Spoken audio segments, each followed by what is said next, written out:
jouets qui devaient être distribués aux deux enfants sont restés dans la pièce où ils avaient été déposés par leurs parents avant leur départ. Que sont-ils devenus? Où sont-ils? J'étais couché, quoi. Et le lendemain matin, j'ai vu qu'ils étaient plus là, quoi. Toujours pas là. C'était mon frangin, quoi. C'est toujours mon frangin. Tant que j'aurai pas la preuve, c'est mon frère. Et ce sera toujours mon frère quand même.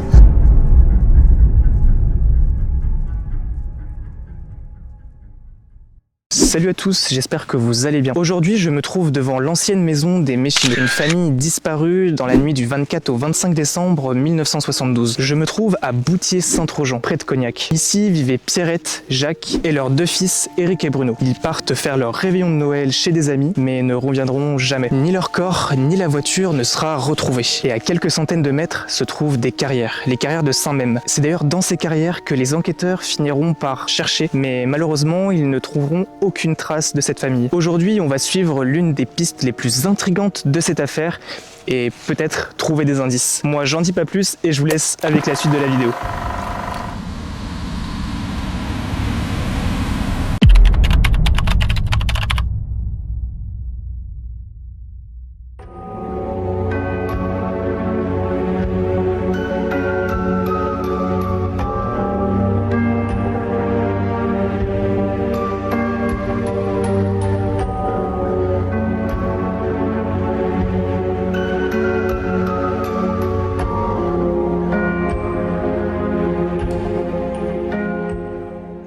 Une étrange affaire qui est peut-être un drame. Depuis le réveillon de Noël, une famille, les parents et deux enfants, a disparu près de Cognac. Les policiers n'ont toujours trouvé aucune piste. De notre station de Poitiers. Maison et un jardin vide depuis le 24 décembre. Dans l'après-midi, ce jour-là, Jacques et Pierrette Méchinot ont fermé les volets et les portes, et leurs deux enfants, Éric, 7 ans, et Bruno, 4 ans, ont laissé dans le jardin ce qui traînait encore pour ne pas perdre de temps et ne pas faire attendre M. Fontanilla, un ami, qui venaient les chercher. Les Méchinot se sont engouffrés dans leur Simca 1100 couleur grenat, immatriculé 544 JV 16, et les deux voitures ont pris le chemin de Cognac. On les a trouvés comme d'habitude, ils s'amusaient ensemble, enfin, on n'a rien trouvé d'anormal. Ils vous ont quitté? Oh, il était 1h du matin. Et en partant, ils se dirigeaient donc normalement chez eux. Enfin, c'est ce qui était... C'était ce qui vous a semblé? Oui, enfin, on a pensé qu'ils devaient partir chez eux, évidemment. Pour l'adjudant-chef Bossé de la gendarmerie de Cognac, une certitude. Il y a une certitude, c'est que la famille Méchinot, en partant de Cognac, n'est pas repassée à son domicile. Quelques témoins l'ont confirmé. Et en plus, les jouets qui devaient être distribués aux deux enfants sont restés dans la pièce où ils avaient été déposés par leurs parents avant leur départ.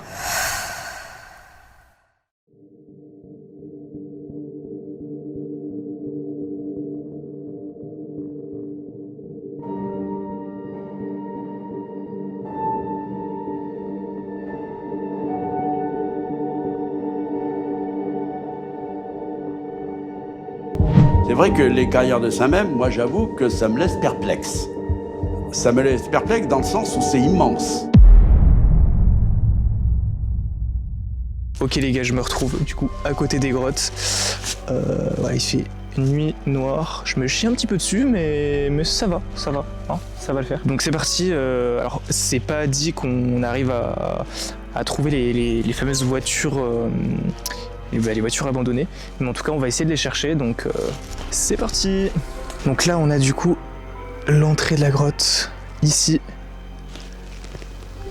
Je sais pas si on imagine, c'est hyper haut. Hein. Et c'est hyper bas aussi. C'est quoi, c'est une route quoi de vélo ça? Mobilette.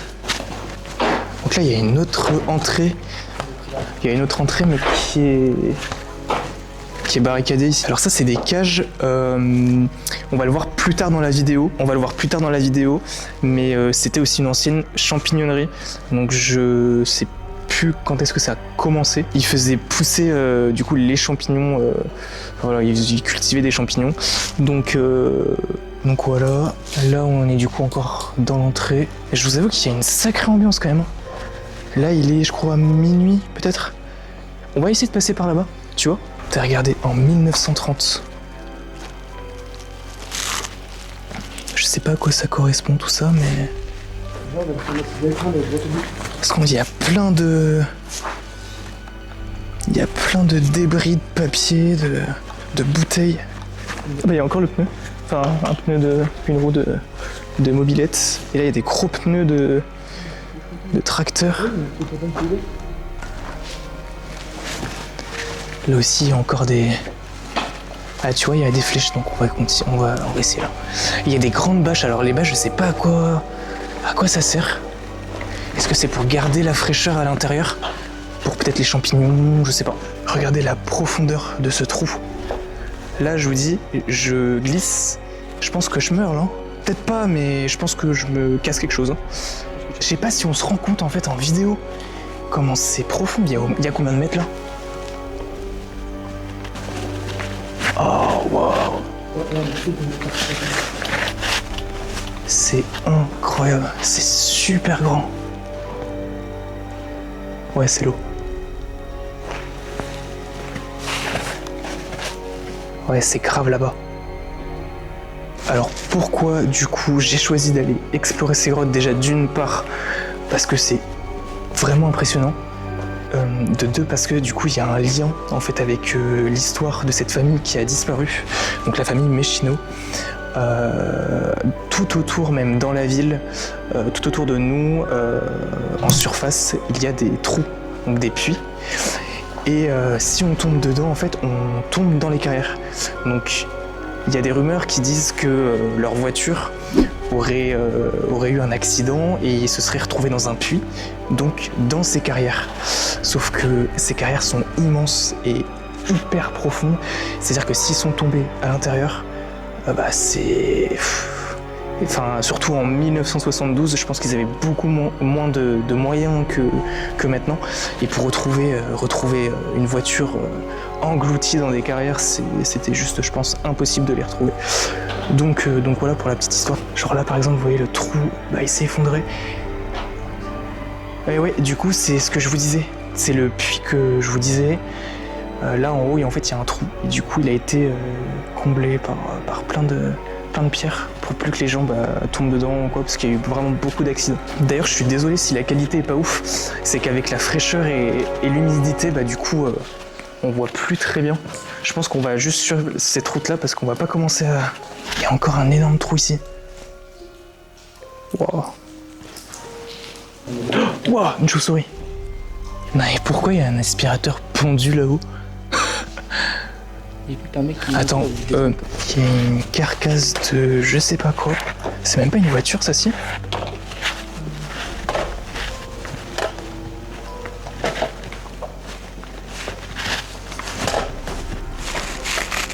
Elle est tout déchiquetée. Je pense qu'on va aller... Voilà, c'est ce que je vous disais. Ça, c'est des sacs. C'est plein de sacs, en fait, qu'ils utilisaient pour faire pousser, en fait, les champignons. Sauf que en fait ils ont tout laissé sur place et je trouve ça vraiment dégueulasse de faire ça, clairement, parce que c'est du plastique et ça pollue énormément en fait. Mais regardez toutes ces rangées là, il n'y a que de ça.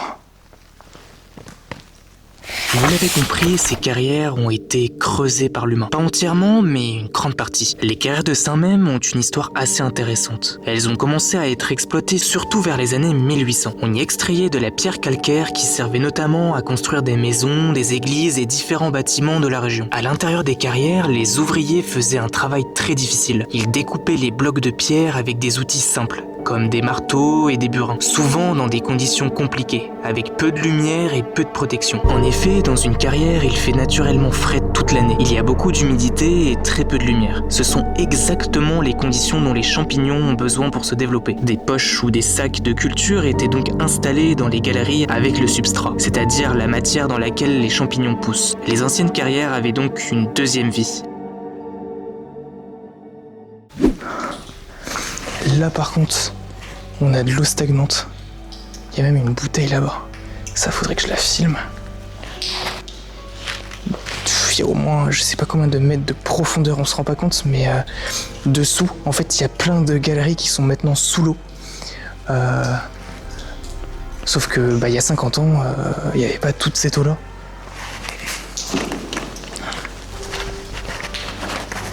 Donc vous imaginez bien que si la famille Méchineau est tombée dans un puits, ça se trouve, ils sont engloutis par l'eau maintenant.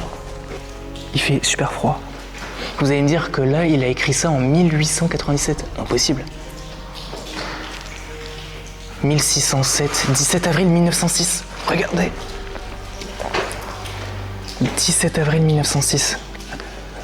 Donc j'espère quand même que ça vous plaira. Il y a plein de dessins. Et là, il y a plein de dates.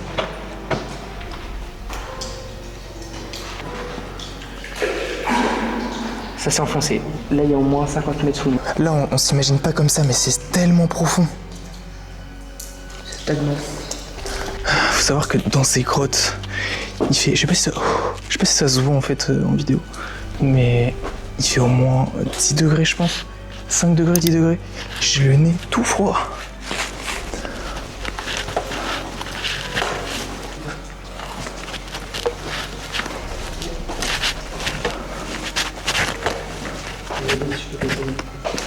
T'inquiète.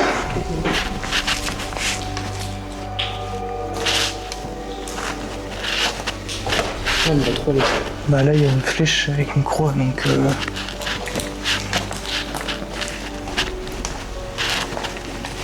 fait super froid. Ah il y a une... Je pense que c'est une télé ça. Ouais si c'est une télé. Bon, on n'a toujours pas trouvé les fameuses voitures et il y a aussi apparemment une énorme montagne de déchets, malheureusement. Mais pour le moment, on a... faut savoir que les carrières font des dizaines de kilomètres.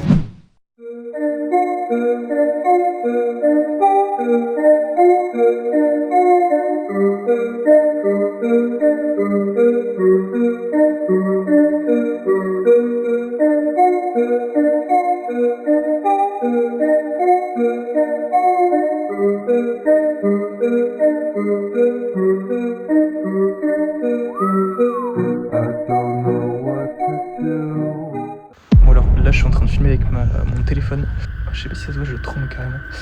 On a voulu sortir, sauf que on a entendu bouger en fait dans les ronces, bouger, comme s'il y avait des gens qui ont eu peur de nous. Du coup on s'est présenté mais ça répond pas. Donc on sait pas si on doit aller les voir ou pas, s'ils n'ont pas envie d'être vus ou quoi. Enfin on sait pas du tout. Mais voilà, c'est pas grave.